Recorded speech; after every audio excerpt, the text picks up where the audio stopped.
So let me ask y'all a real question.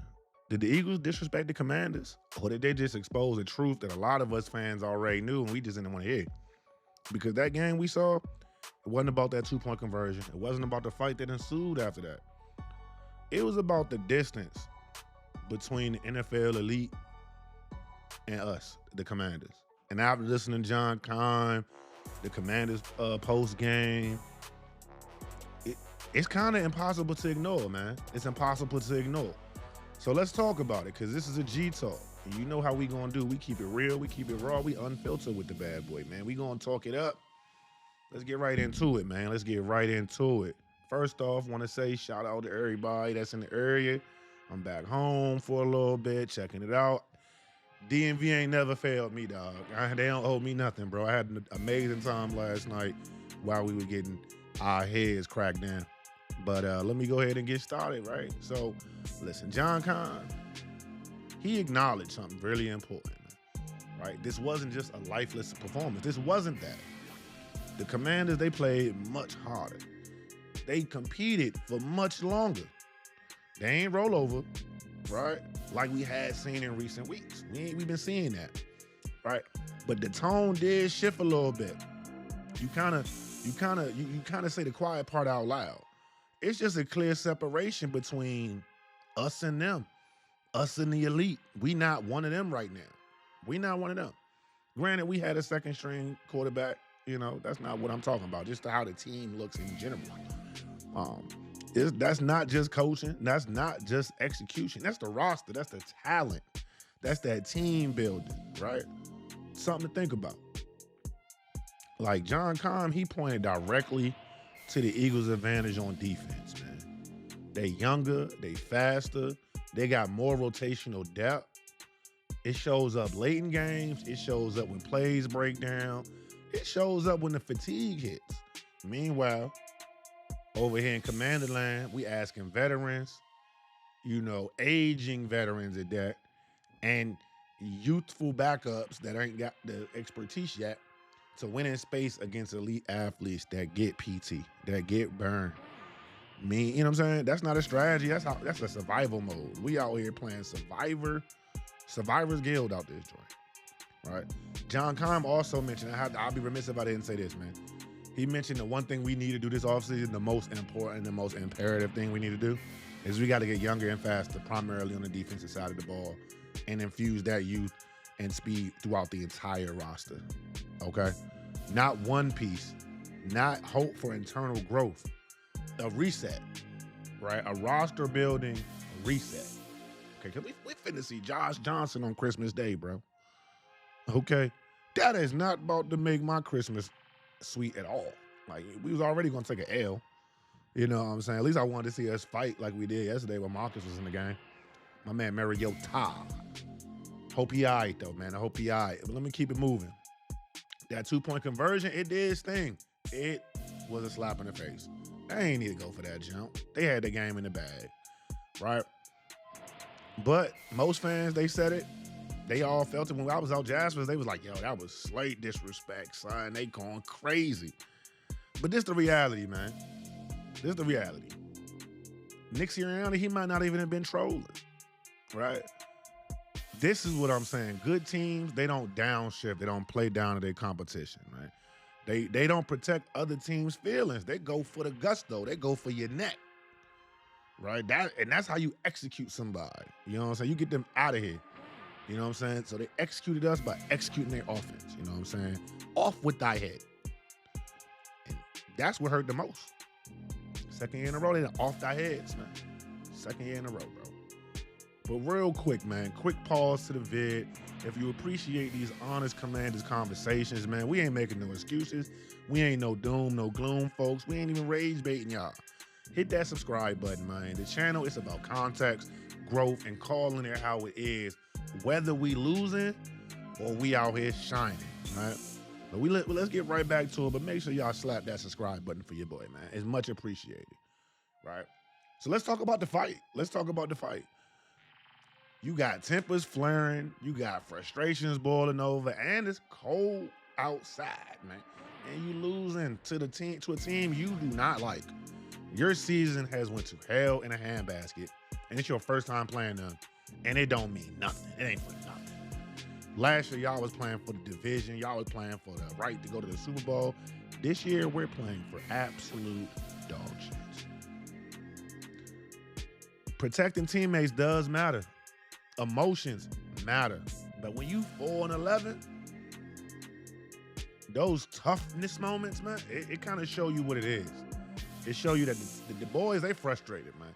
They are frustrated, and they can't put it out on nobody, so let me just fight you. Our season is crazy upside down. You would have thought we was 11-4, right? Like, great teams, man, they channel that anger into execution. So that's why we 4-11, if you think about it.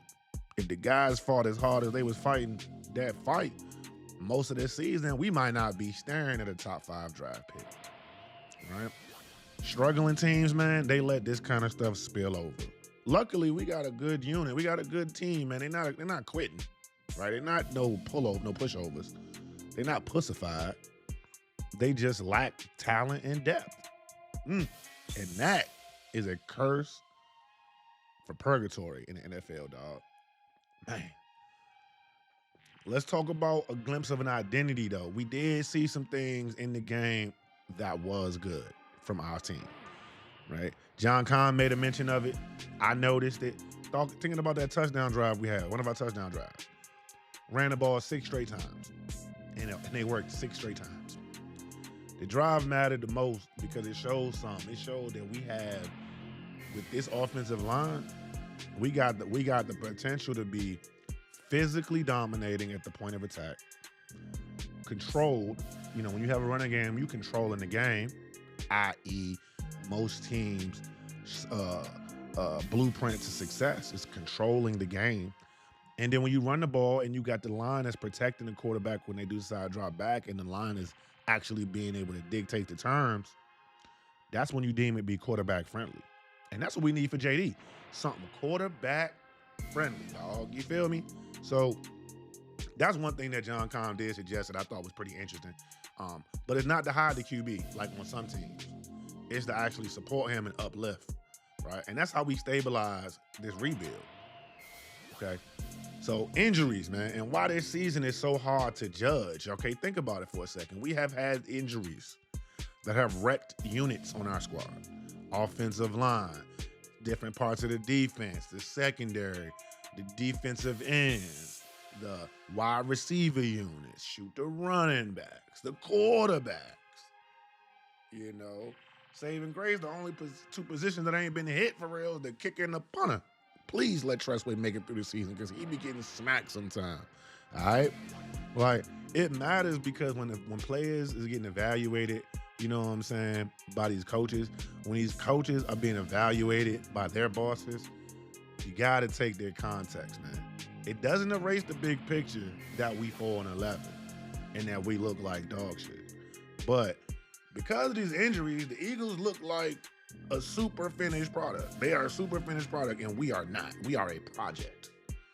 Okay? We are in year 2 of a rebuild. And we got ahead of our skis in year 1, which is fine. I'm perfectly fine with that. I wouldn't take that away at all. Needed that NFC Championship run, right? Felt refreshed. Okay? But the final truth, man, our squad ain't quitting, man. Ain't no quit over here, man. Ain't no quit over here. But here's the fairest way to say it. Okay? We still fighting. We still competing. That's a great sign. But effort doesn't close talent gaps. I'm going to say that one more time. Effort does not close talent gaps. So these commander tag players that's showing high effort need to show me high talent.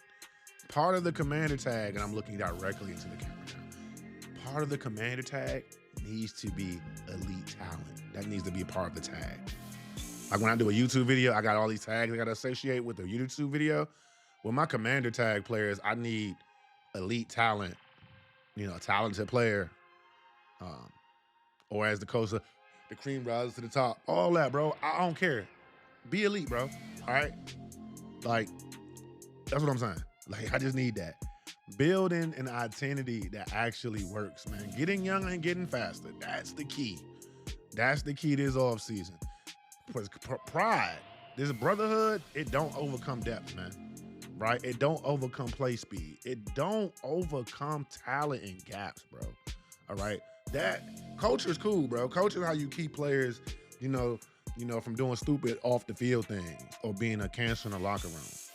But it's not how you, like I said, overcome depth. You know what I'm saying? Like, we got to get younger. We got to get faster. And again, the identity piece, it's all about making sure that 5 is 5. He's protecting upright. We got a running game that's doing this thing. He got playmakers that's going to be able to catch the ball and do work. He's reading the defenses properly. And again, I told you, as an offensive line and quarterback go, that's how we're going to go as a team for the most part until our defense can get faster, younger, and way more depth. Okay? So then we can lean on them to close out games to make sure teams ain't doing shnipe to us, man. All right? But right now, the fight and that 2-point conversion, they just symptoms, bro. They symptoms to our season, bro. This is what we in. Our season has been plagued with, it's like one of the worst seasons you probably gonna get off a team that went as deep as we went the year prior, you know? So, as I end this video, I want to hear from you, man. Did the Eagles cross the line, or did they actually just show us, did they actually show Washington where that line really is? That's a thought. And that's a bar. So drop your thoughts in the comment section, man. And if you're riding with Gerard BTV, make sure you subscribe, man. We're going to have all these conversations in the offseason for sure. Roster building, man. All right, man. But this has been Gerard BTV, man. It's been my pleasure. You know what I'm saying? And we out of here, baby.